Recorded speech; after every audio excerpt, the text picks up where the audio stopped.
وہ اس سلسلے میں مولوی صاحب سے مدد لے سکتا ہے۔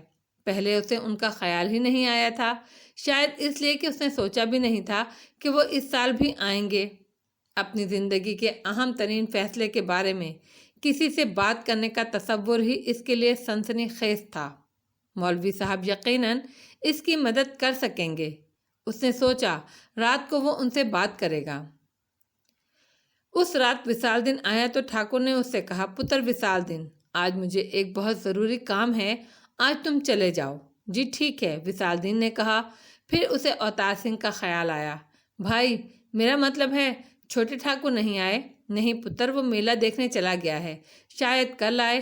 وصال دن چلا گیا۔